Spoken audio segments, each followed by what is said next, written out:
Hey, good afternoon, everybody. This is Lori Stevens from Laws Communications. I'm just here to host my friend and professional neighbor, Joseph Porcelli from Nextdoor. Hey, Joseph, are you hanging out? Good afternoon, everybody. Well, you take it away. But before you do, we want to take a roll call, and we'd like everybody to open your chat area and just tell us where you're from. Tell us what department you're joining us from, please. And go for it, Joseph. All right. So, good afternoon, everybody. As Lori said, my name is Joseph Porcelli, and I am the Senior City Strategist at Nextdoor, and I'm also Nextdoor's professional neighbor, and I'll tell you a little bit about how I got that title in just a second. But we're here today for about an hour, and I'm going to do a little overview of Nextdoor for you. Let me just advance my slide here. I'll start off with just an introduction of myself, and then I'd like to kind of set the tone about what are some of the goals for our presentation, but also what are some of the goals about how you can use Nextdoor and polls, and then the approach.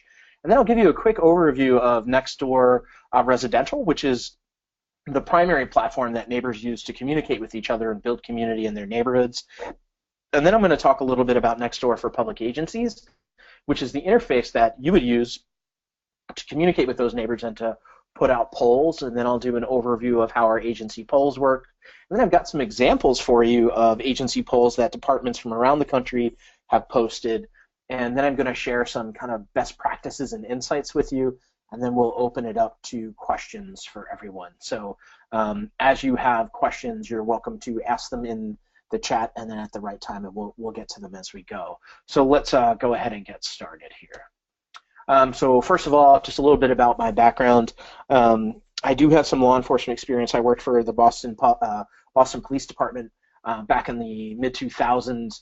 After doing some very successful organizing in my neighborhood in Boston, was able to drop Part 1 crime, and I got a phone call asking if I wanted to join the neighborhood watch unit, which I did as a civilian.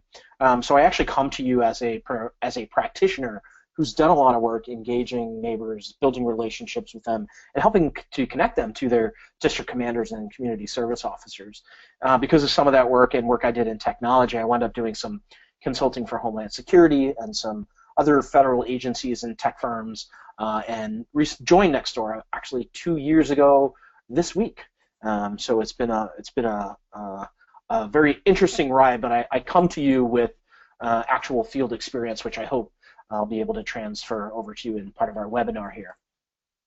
So just to sort of set the stage here, if you've ever been to a community meeting, you've been to those rooms where you put a lot of work in and you hope a lot of people show up, and there's just maybe a handful, maybe if you're lucky, a dozen people showing up, and you think, okay, I'm grateful that these people showed up, but I know that I need to reach a larger portion of residents in the neighborhood or the town to really make a difference, right? And I joke that I have post-traumatic community meeting stress disorder after going to so many of these and maybe not having the most productive experience. And it's something that if we really want to move the needle on crime prevention, to improve community relationships, transparency, and trust, we've got to engage more people, right? And I think that majority of you watching would agree with that. So with that being said, I want to kind of take a step forward into the future. How would we define success of our crime prevention, our community building, and our efforts to communicate and engage with our residents? And really on the screen here, I have some community policing goals that resonate with the majority of people that we talk with at Nextdoor on the Nextdoor for Public Agencies team. So, we want to do things like prevent and reduce crime. We want to increase the sense of community. We want to decrease complaints and all the other things that you can see here on the screen. And that's just kind of our North Star here for our webinar. These are the things we're trying to do.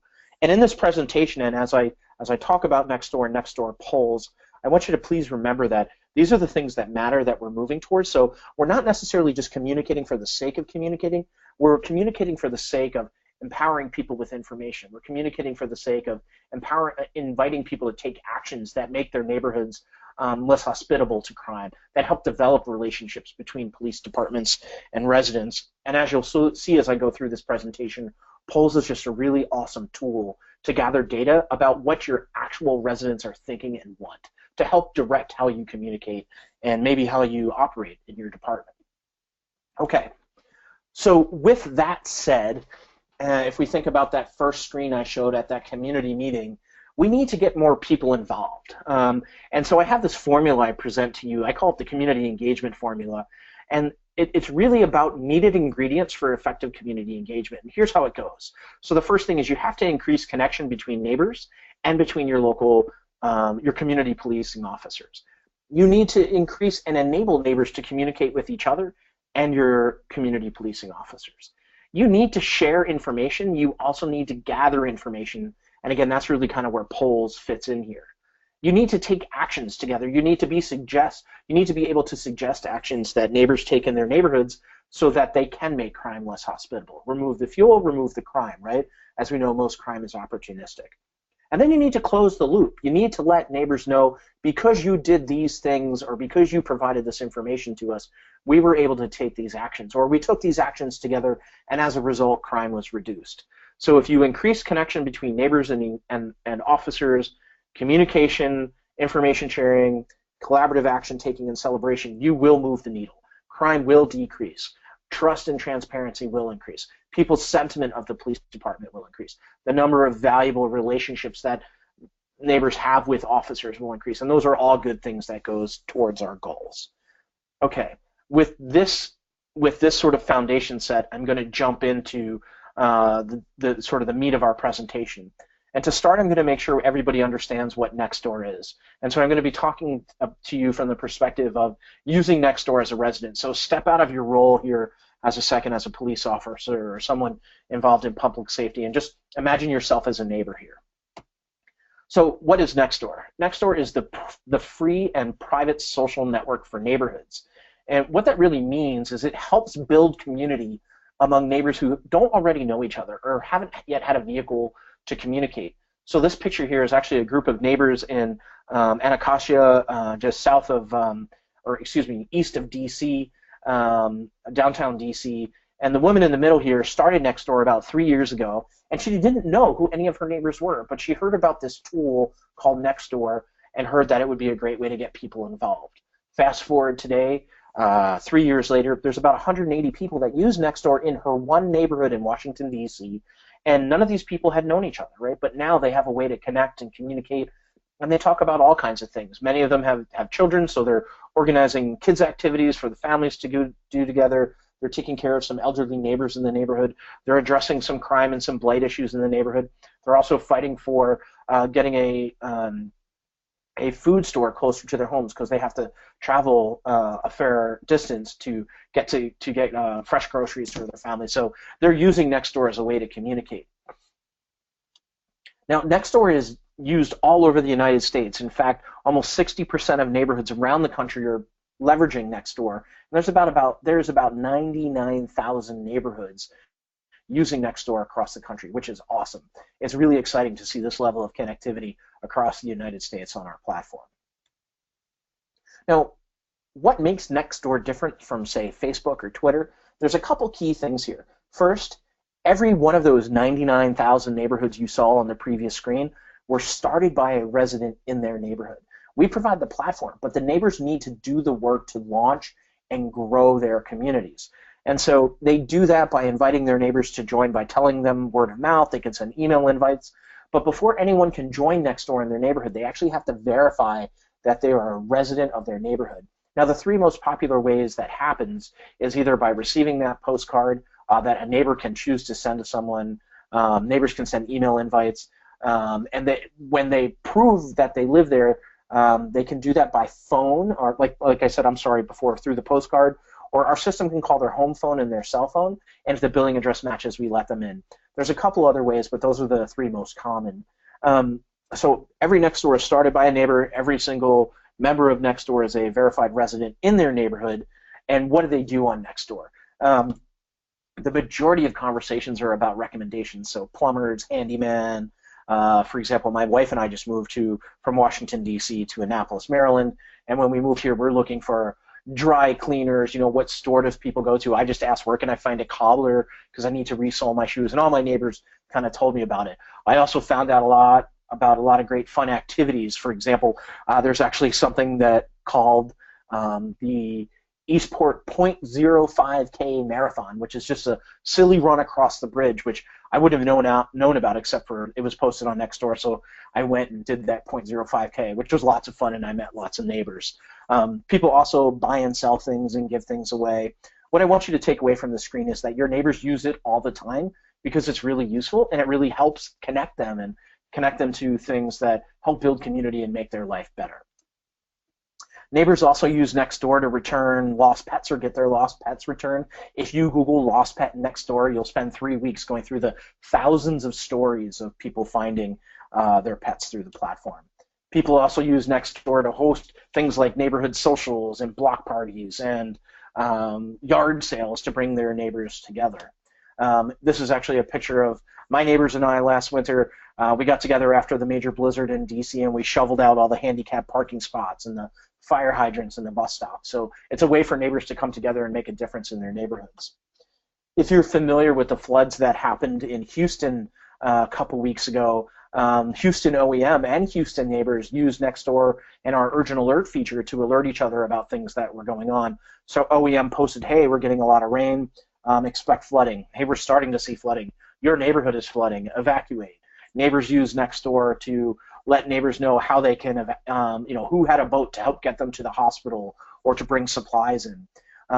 Because so many people were using it, I think actually something like 20% of households in Houston are using Nextdoor, that there was such a saturation of membership that people, because they were connected, had so many different ways they could help each other and be of service to each other during this emergency or this disaster. Now, the same applies for crime prevention, right? If you have a whole lot of people using it, you can get information out there to them and direct them on what it is they can do to make that difference. This page here is actually a map showing where all of the urgent alerts were sent throughout Houston and where you can see kind of a lot of the flooding occurred. So as you see from this page, it was heavily, heavily used during those floods. Now, neighbors use Nextdoor in 3 ways, and I want to make sure I'm making this clear. You can sign up at nextdoor.com or download our app to sign up, but you can use Nextdoor on the web if that's your preference. You can use the Nextdoor app if that's your preference. That's my preference. But you can also receive and respond to emails that will be sent to your inbox on Nextdoor. So if you're accustomed to neighborhood listservs and you're a resident, you can receive it that way and basically interact in the method of your choice. Okay, so I'm going to switch gears here. I've been talking to you from the perspective of a resident. Now I'm going to be talking to you from the perspective of a public safety agency. The first thing I want to talk about is if you do use Nextdoor in your neighborhood, you need to verify your address and that you're a member of your Nextdoor neighborhood. You do not have to do that with Nextdoor for public agencies. This is Nextdoor for public agencies is our free government interface, and you gain access to it because of the department you work for. And you do not have to live in that area to gain access. It is a totally separate platform. Now, Nextdoor for public agency is used actually by almost 1,800 departments nationally, and about 700 of them are police departments. And you can see there's major departments from LA to Milwaukee to Phoenix to Houston to Dallas to Baltimore. All across the country use this platform. So this is, we launched in 2011, but this isn't something new. We've been around for a while, and there's wide adoption by both neighbors and law enforcement, major law enforcement agencies. What does Nextdoor for public agencies look like? It's basically this interface here. This allows you to communicate with residents in your entire jurisdiction, in your service areas or particular neighborhoods.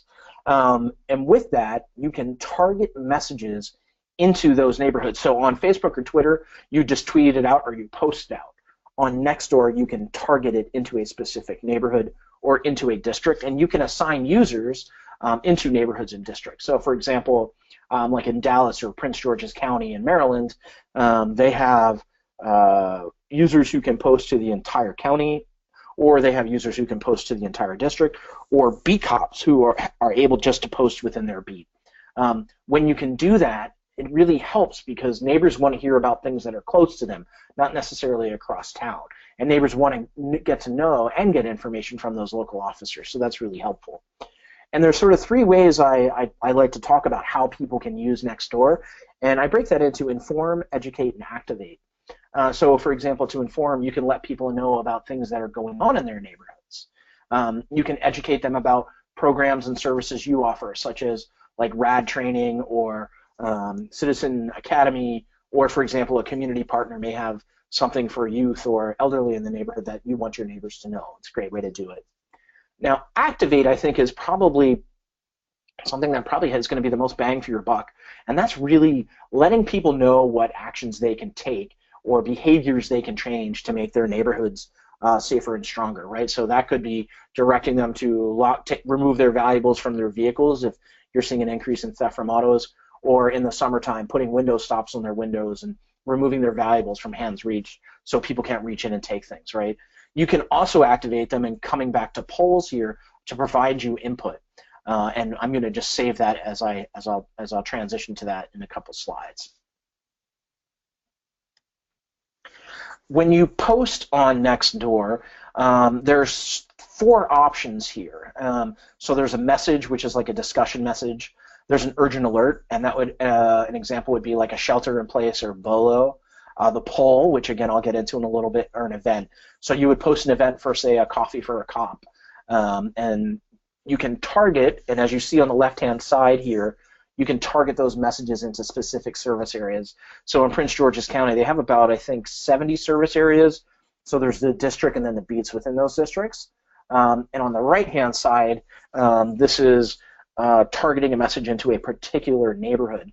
So you can see that you can get it down to, in some cases, almost the block level, depending on how the neighborhoods are set up in your jurisdiction, where if they're in Montpelier Hills here, there's that theft from auto, or in you can let them know about that theft from auto, but in Montpelier Woods, just across the street, you may just want to let them know about the increase in burglaries in their neighborhoods and help them understand what actions they can take to make their neighborhood safer and stronger, and reassure them that you're on it and you're stepping up your patrols. A couple details about how Nextdoor for public agencies works here. Residents can see your posts. They see your posts on the web via the Nextdoor app and via email. They can choose to thank you for your posts. They can reply to your posts, or they can send you a private message.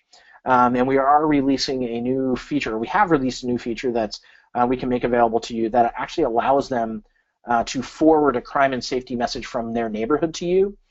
And you're actually not exposed to who the members are and what they're discussing as a general rule. So I kind of use the example of going ice fishing. So who your neighbors are, and if you remember that slide before, Montpelier Hills, you can't see who they are, and you can't see what they're discussing as a general rule, but you can post into that neighborhood.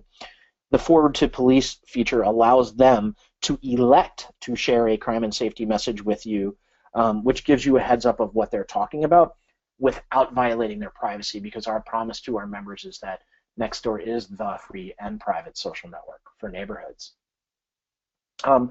When you post on Nextdoor, all of the members receive your messages. They don't need to sign up. So whether there's 150 people using Nextdoor in your jurisdiction, 1,000, 10,000 or more, when you post, the neighbors in that area where you've chosen to post will get your message.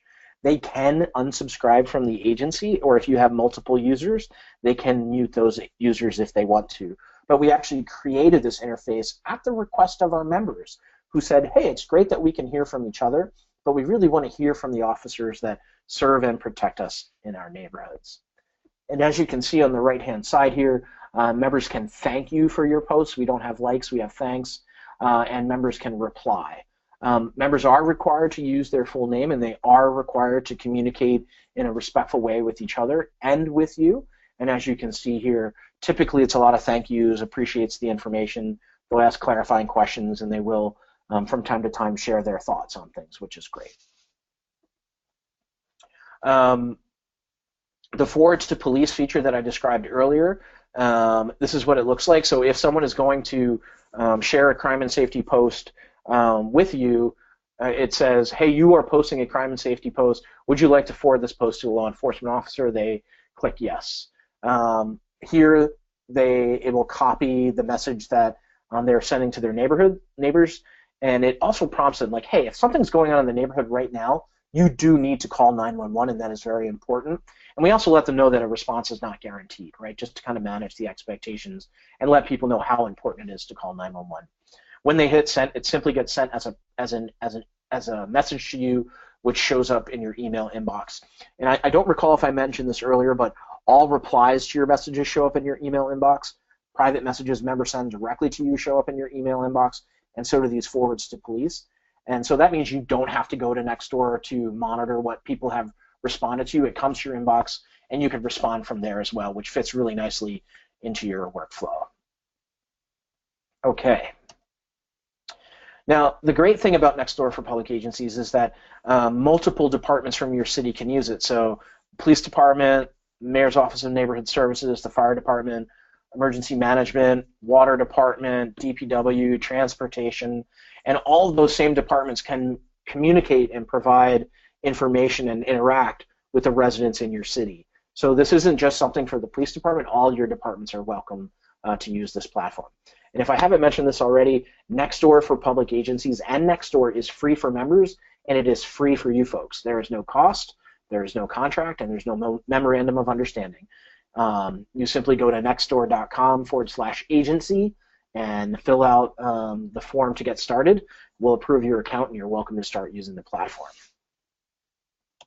Okay, let's continue here. So Nextdoor Polls, and we're getting sort of to the meat of the presentation here. Some background on this. This is a feature that we actually developed to support the White House Police Data Initiative. And basically what that initiative is trying to do is it's trying to encourage police departments to share more data sets with the public to help increase trust and transparency.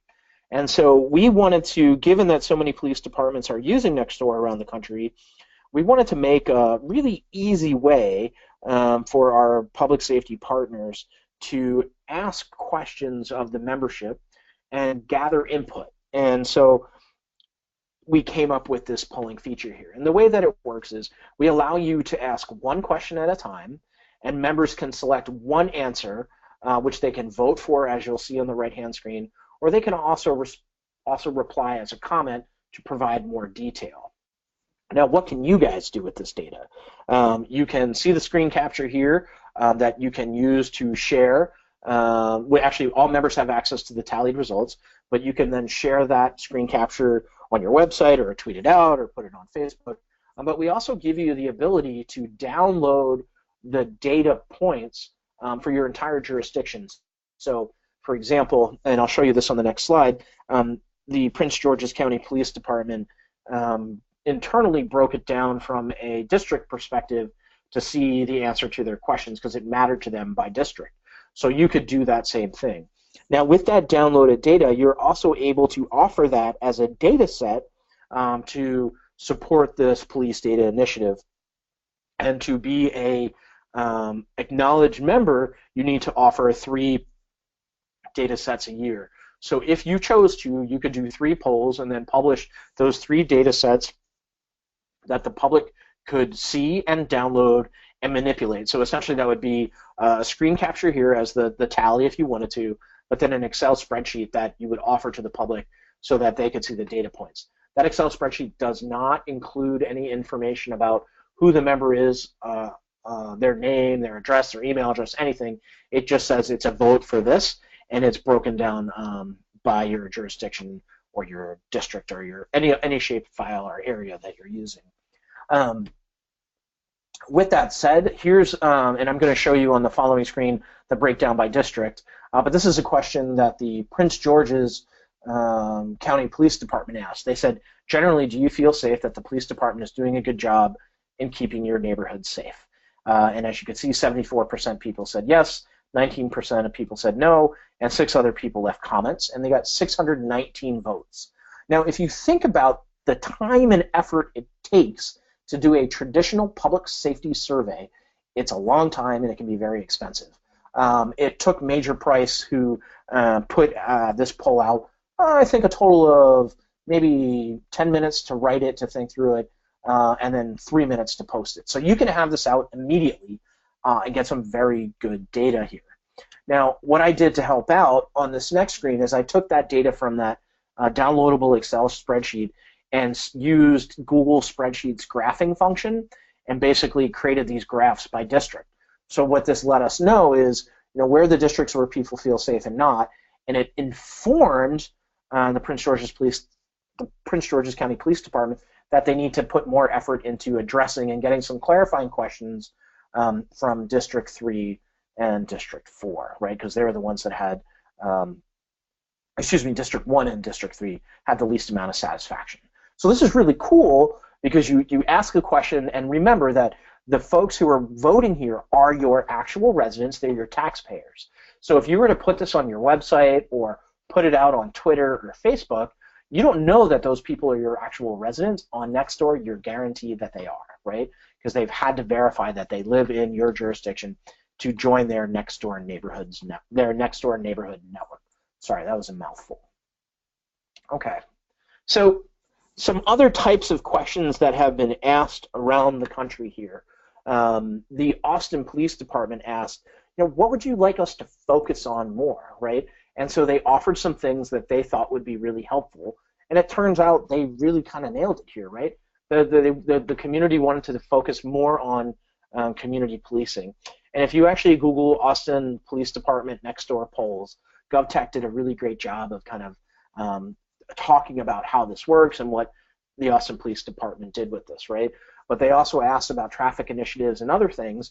And so this gives some really solid input here. And as you can see, there was 2,727 votes. So that's a lot of input, right? Like the ratio of people who vote tends, basically what I've seen from a high-level point of view on our platform has been close to the double-digit percentage of people who have given their input, right? So there's you're hearing from a substantial sample of your actual residents when you hear this. So I mean, there's lots of other things that you can ask about, and I'm just going to ask you as we continue, and we'll move into our question and answer session here in a little bit. What are the types of things you would want to ask your community members, right? Like, what sort of things do you feel perhaps, maybe you're making a best guess on, but you'd like to validate or verify, right? And Nextdoor polls are a great way to do that. Now, if you have multiple questions, I will say that you will need to ask multiple polls, but that's okay, right? You can do one poll a week, for example, and give people a couple days to respond. Let's go ahead and skip to the next poll here. This next one was done by Sergeant Bill Walsh from Voorhees, New Jersey. They, over the last couple years, and I'm sure this might resonate with some of you, it certainly did with me when I worked at Boston Police, is where should we hold our big national night out event? Should we do one? Should we do multiple? Should it be at a central location? And a lot of that is best guess, right? And there are different forces and factors between your police chief and your mayor or your selectman or whoever, where people want things. But he got direct data here from his residents about where they wanted it. So majority of people said, hey, we actually really want to do it in the neighborhood. And if I recall correctly, they had done it in a central location last year at a big mall, which people had to drive to. But I think people here said, we really do want it in our neighborhoods. And some of us would be willing to help pull it off. Some of us wouldn't, but generally we'd like it to be in the neighborhoods, right? So I think this is just a really good example to help make a decision about where you folks should do something. So another purpose you could use this is there's only so much time and resources that you folks have, and there's 3 things you could do that you think your citizens would want. Use Nextdoor polls to ask them, right, and get that kind of input to direct what it is that you do. This is a poll that was actually posted earlier this week. This was done by Anthony Murphy. He's the executive director of Town Watch Integrated Services, which is basically Philadelphia's version of Crime Watch. So this is part of the Department of Public Safety under the managing director. And basically what Mr. Murphy and I talked about is we wanted to gauge how many people actually are participating in Town Watch who are members of Nextdoor. And how are they participating? What do they know? And so we asked a series of questions, right? And so the first one is, I would like more information about Town Watch. And so 38% of people said, yeah, they're curious about it, right? 35% of people said, I don't know anything about Town Watch, right? So we're already looking at like over 70% of people aren't really that familiar with what his program is. That's really indicative, right? So that's clear that we got to spend some more time educating people about what is Town Watch, what impact does it make, how do you get involved, right? And so this provides some serious data that we have a picture of going on today. Now, let's fast forward 6 months. We're going to do a bunch of communication. We're going to spend some time thoughtfully putting together some information, helping people connect to the Town Watch groups in their neighborhood, helping connect them to the appropriate Town Watch coordinators who will also access Nextdoor. But how do we know if we move the needle, right? Coming back to our community policing objectives, we can ask the same question 6 months from now and see what difference that's changed. And we can compare, if we break this down by district, what people said here in May to what they're going to say 6 months from now, and we can measure that difference, right? And so this is a very a substantial way to demonstrate that you've moved the needle. And I think that's really important. And I expect that many of our partners will begin asking questions now and then the same question again later to demonstrate progress. And then I would urge you to consider doing so yourselves. This next slide here is a slide that looks at polls that we're taking in Austin, in Prince George's County, and in Dallas. What they have in common here, which I thought was really interesting, and I haven't really looked at this across the country yet in full detail, but when they ask, when departments ask, how do you want to hear from us, it actually turns out that Nextdoor is the preferred platform of people who are using Nextdoor to receive updates from the police department. And I think a lot of that really has to do with police department allocating or giving access beyond the PIO. And Lori, you and I had talked about this earlier. If you could share a link to everybody towards the end here to that webinar we did last year. Because typically when you think about social media, it's just your PIO's office that uses Facebook and Twitter. But on Nextdoor, you really can roll it out to your district commanders and even down to your beat cops.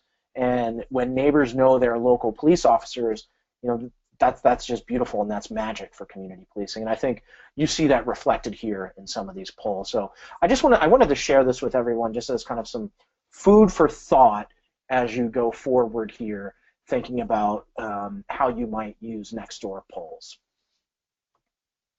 All right. So I've put together some best practices here that I think are going to be helpful as you think about doing polls. So before you post, I think it's really important to set expectations up front. And you need to set these expectations internally and externally. How are you going to use this data? What decisions do you think you might make? Do you have support internally to make those kinds of decisions, right? So as we understand and appreciate the chain of command, it's something you do need to manage, right?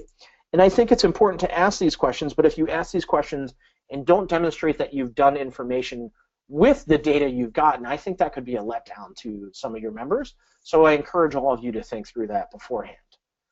It's also really important to ask simple questions one at a time, right?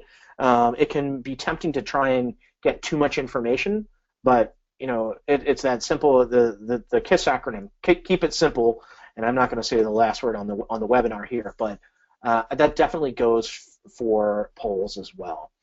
It's also important to speak plain English, not police speak. Your citizens aren't necessarily going to understand what a bolo means or a directed patrol or any of those things. So make sure to write things out in English and pretend that you're talking to someone who has no clue about how a police department works. So make sure your questions are in plain English and the options to vote on are in plain English as well. And of course, before you post, please double check your spelling. Because when you post a poll, you actually are not able to edit a poll. So once it's live and you can't change it. So my recommendation is dump it into Microsoft Word and check it there. Also ask a colleague of yours to read it over one more time as well. Now, after your poll is done, we definitely want to close the loop, right? So you'll have that screen capture of the tallied results that Nextdoor for Public Agencies, the platform, will provide for you. But definitely download that data. Take a look at it. And you can use Google Spreadsheets. It has a really great graphing function. If you're familiar with Excel, it's similar. I find it easier to use. I struggle personally with Excel, but like Google Spreadsheets, their graphing tool is much easier to use. If you see differences in your data between your districts or neighborhoods, don't be shy to go back in and ask clarifying questions. So in that one example with Prince George's County, generally do you feel safe? You could go back into that district and say, hey folks, your district said that was proportionally dissatisfied compared to the rest of the county about not feeling safe. Here's some things we think that are going on that might be of concern to you. Can you just take a moment and vote and tell us, did we get this right? And if there's more specific details, leave a comment. That's awesome, right? That says that you're listening, it says that you care, and it says that you're going to follow through. And I think those are really, really important here. And that's why I'm titling this slide here, Closing the Loop. And then, take action. So if people say, after you've done that clarifying question, for example, we're really concerned about speeding or not having good response times to 911. Acknowledge that. Tell people what you're going to do about it, and then once you've done it, tell them you did it. Close that loop so they really understand. And then over time, keep them updated on your progress and your results. All right. So this slide here, I forgot to update it, but there's actually as of yesterday, 1,787 public agencies using Nextdoor all across the country. This slide here just kind of highlights a number of them. Obviously, I can't fit them onto this page, but we would love your agency, if you're not already using Nextdoor, to sign up. And if you're already using Nextdoor, thank you. Our team really appreciates all that you folks are doing with the platform, and it's inspiring them. I'm really honored, actually, to get to work on this team and support you folks in what you're doing. Now, if you're not signed up for Nextdoor for Public Agencies, you can simply go to the link at the bottom of the screen here, nextdoor.com/agency, and apply for an account. If you already have an account, you're welcome to start posting a poll at any time. I did promise that I'm going to send out a best practices document to you that highlights a number of different polls you can ask. I'm actually going to make a couple updates this week, so I'll get that out to you early next week, because there's been some really great polls that I want to include on there. But we're actually concluding my portion of the presentation a couple minutes early here. So Lori, can you sort of take it back here and guide us on how we can take some questions, and we can answer. I'm happy to answer any questions that people have for the duration of our allotted time here. Absolutely, Joseph. Thank you so much. That was fantastic information. I really hope people were listening very carefully, because you really gave them some great advice there. I particularly liked at the end the portion on just following up. And I think in my experience, a lot of police departments don't necessarily follow through on that and get back to people and like you said, let them know you heard them. So that was fantastic. Thank you, Joseph.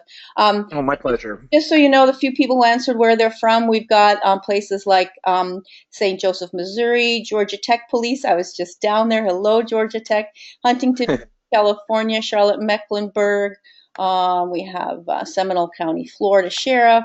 So all over the place. It's a small-ish group, but it's a really greatly dispersed nationally group that we have with us today.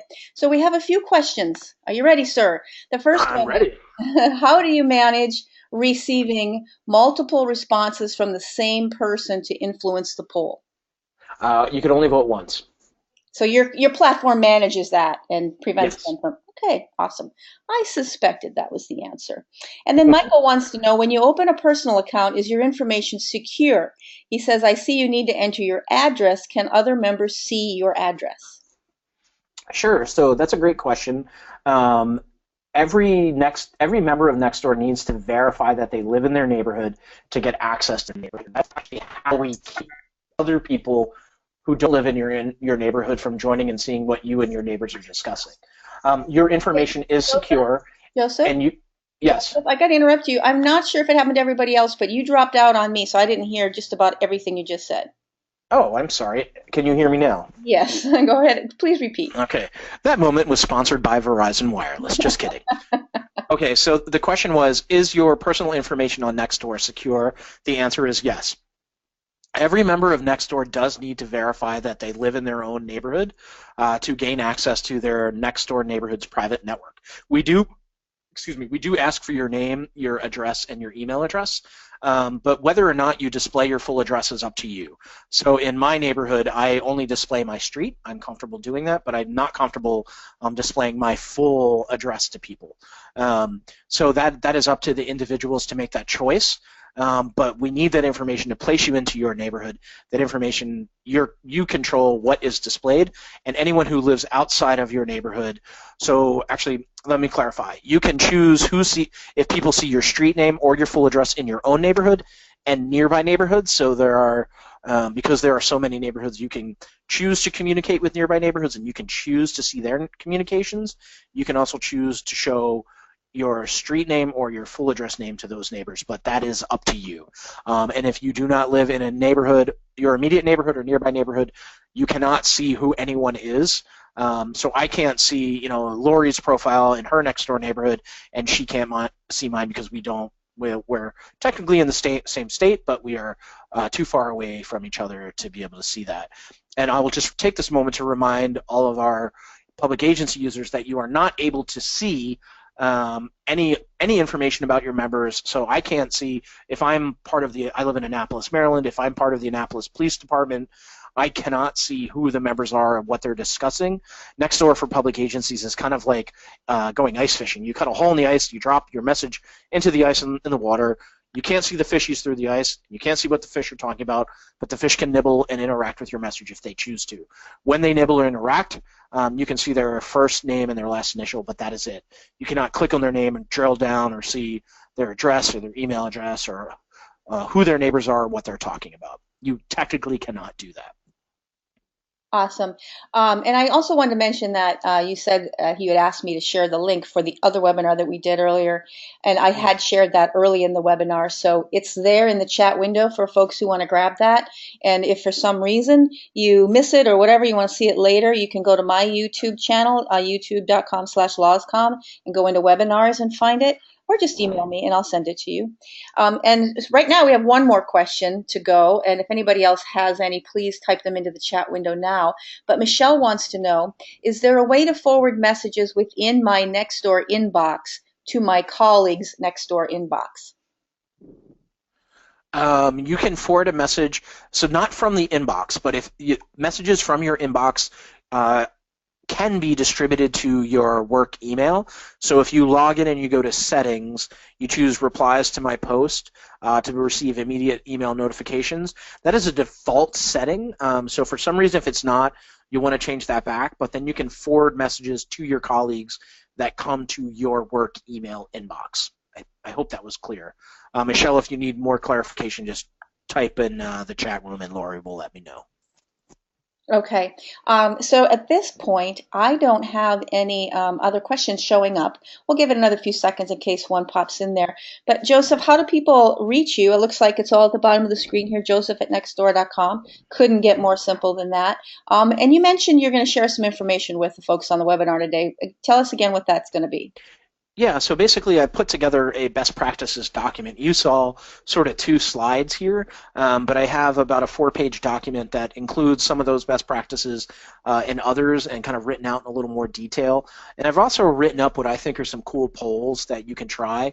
So I'm just trying to make it easier for people to get started. So I've done some of the legwork. I want to update it again based on some polls I've seen this week that I think are pretty cool.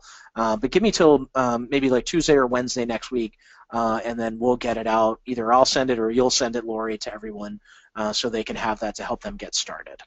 Excellent. I'm sure that'll be even more really useful information. So that's just great, Joseph. Thank you so much for your time today. Thank you, all of those of you who joined us from around the country. And I think we're good to go. Yeah, and I would just say, too, if people have other questions, my phone number is at the bottom of the screen, or just find me on Twitter as @JosephPorcelli.